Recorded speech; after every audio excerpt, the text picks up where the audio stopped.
Alors, le métier de copywriting, c'est utiliser les mots dans un contexte de marketing et de vente. Le copywriting, ça sert à rendre un produit ultra désirable pour la cible ou les cibles d'une entreprise. Par exemple, je vais vous donner un exemple très précis. Les affiches publicitaires dans le métro ou les landing pages que vous voyez en cliquant sur des liens sponsorisés, à presque 100% du temps, ce sont des pages qui ont recours à un copywriter professionnel pour les rédiger. Pourquoi? Les landing pages ou les campagnes publicitaires ont un seul et unique but, c'est de convertir, c'est de transformer, c'est de gagner de l'argent. Et pour ça, on utilise toutes les ressources au maximum pour augmenter ces conversions. Les types de livrables que je suis amené à faire, je vais prendre l'exemple d'Imagine Data, une startup avec qui je travaille qui est incubée chez Station F. Eux, typiquement, ils sont en pleine phase de lancement de leurs deux produits. Donc, c'est deux produits autour du marketing. Et ce qu'ils m'ont demandé, ce sont des retours, ce sont des audits sur les landing pages de ces produits. Donc, à partir de ce moment-là, moi, je prends toute la landing page et je regarde tous les mots, je regarde toutes les expressions, je regarde tous les boutons, tous les call to action, tous les titres, même la métadescription. Et j'essaye de les optimiser le plus possible pour les rendre à la fois attractives et SEO friendly pour les moteurs de recherche. SEO, référencement naturel. Pour ce qui est de la journée type d'un copywriter, je vais prendre ma journée type. J'ai un autre travail à côté. Donc, ma journée de copywriter, elle commence avant 9h du matin ou bien après 17h. Et concrètement, la journée d'un copywriter, c'est de l'acculturation et aussi sur l'acculturation sur les usages des consommateurs. Comment est-ce qu'ils sont amenés à acheter un produit plutôt qu'un autre? Comment est-ce qu'ils sont amenés à cliquer sur tel bouton, tel CTA plutôt qu'un autre? Donc ça, c'est de l'acculturation constante. Donc il n'y a pas de mystère, il faut lire. Ensuite, c'est de l'animation de communauté. Donc, je fais de la création de contenu sur LinkedIn notamment. Beaucoup d'inspiration de la part des experts. Ma journée se résume aussi à de la prospection et ça passe aussi par des missions si j'en ai. Par exemple, là, je l'ai dit tout à l'heure que je travaille avec une startup incubée chez Station F. Ils ont des missions à me donner. On a des rendez-vous mensuels pour présenter tous les travaux qui ont été faits par tout le monde. Donc le métier d'indépendant, c'est un métier qui n'est pas fait pour tout le monde, c'est-à-dire que la journée de travail, elle ne se finit jamais. Mais voilà, ça passe par de l'acculturation, ça passe par de la pratique, ça passe par de la création de contenu. Et ça passe par de l'audit de ses concurrents. Donc réception d'un brief, bon, déjà ça passe par l'acquisition du client. Donc le client il a entendu parler de vous ou il vous a contacté par le réseau, enfin bref, peu importe. Le client il arrive, il fait toc toc toc. Je vous fais pour le montage si vous voulez. J'aimerais beaucoup travailler avec vous sur un projet qu'on a. Blablabla, etc. Est-ce qu'on peut se faire un point pour en discuter? À partir de ce moment-là, on planifie une réunion de 30 à 1 heure avec X nombre de personnes.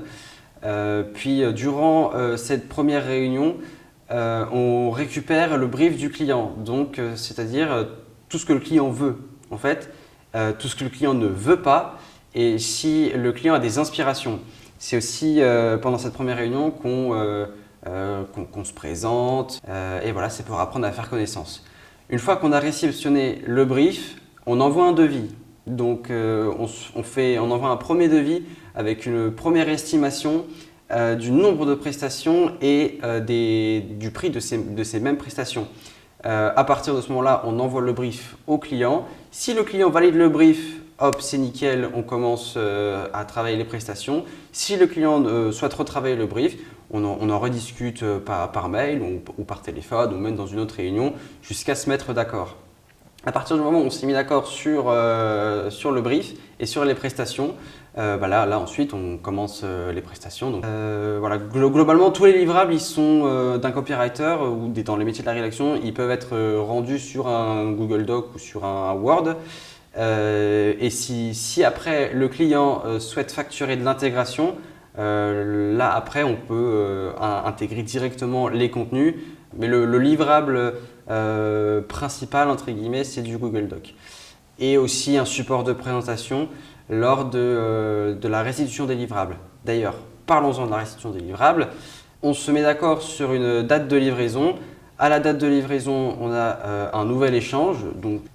Et ensuite, là, voilà, c'est la restitution, c'est la présentation des livrables qui ont été effectués, la démarche de réflexion qui a été faite pour arriver à ce résultat final. Et une chose très importante, on livre aussi toujours au moins 3 déclinaisons. Comme ça, le client il a le choix de choisir le livrable qu'il préfère.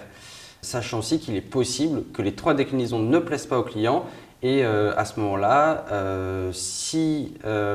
moi en tout cas je ne facture pas un premier retravail, donc là on retravaille les livrables jusqu'à obtenir la satisfaction du client. Parce qu'un client satisfait, c'est un client qui parle bien de vous à son réseau.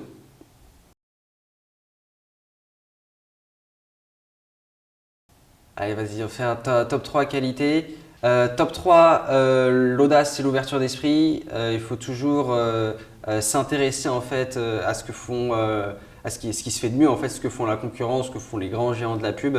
Et il faut vraiment pas hésiter à tester jusqu'à ce que ça marche. Et dès que ça marche, ensuite, on exploite au maximum.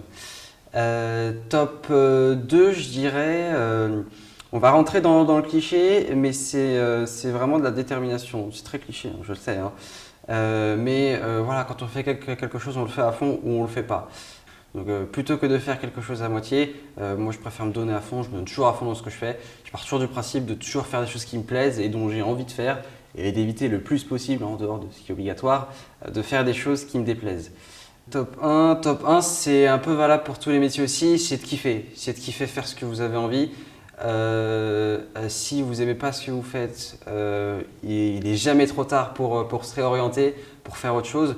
Donc voilà, faites avant tout quelque chose que vous aimez, quelque chose qui vous passionne. Moi écrire, c'est quelque chose qui me passionne. Et donc voilà, les inconvénients à être freelance, c'est qu'il n'y a pas de sécurité de l'emploi. C'est-à-dire que si vous n'avez pas de clients, vous ne facturez pas. Si vous ne facturez pas, vous ne remplissez pas le frigo. Si vous ne remplissez pas le frigo, vous ne mangez pas. La suite, vous la connaissez. Voilà, il n'y a jamais de repos, il n'y a jamais de week-end, il n'y a jamais de vacances. Si vous arrêtez de travailler, on n'a pas de chômage, on n'a pas d'indemnité de licenciement, on n'a rien du tout. C'est pour ça d'ailleurs que j'ai un travail à côté. Que voilà, le freelancing, c'est pas quelque chose à prendre à la légère, c'est pas quelque chose sur lequel il faut se lancer à corps perdu. C'est une décision qui doit être réfléchie. C'est pas fait pour tout le monde. Des fois, j'ai des réunions, il est 20h. En général, à 20h, pour certains, on dort. Donc voilà, c'est énormément de pression aussi sur la qualité des livrables qui sont rendus. Parce que si le client à la fin il n'est pas satisfait, il vous note mal, il dit à son réseau qu'on ne livre pas des livrables de bonne qualité et c'est des clients en moins, de la satisfaction en moins. Voilà, c'est un paquet de problèmes. C'est un paquet de problèmes, n'empêche, cette freelance. Mais il y a énormément d'avantages derrière. Voilà, c'est vous le patron. Voilà, vous travaillez avec les clients que vous voulez. Vous travaillez sur les sujets que vous voulez, les sujets qui vous intéressent. Et voilà, c'est super passionnant parce qu'on est libre en fait. On est libre de faire ce qu'on a envie. Si un truc qu'on n'a pas envie de faire, on ne le fait pas, mais voilà, c'est un choix qui est réfléchi. Donc voilà, franchement, le mot-clé du freelancing, c'est des problèmes, mais avec ces problèmes, on est libre.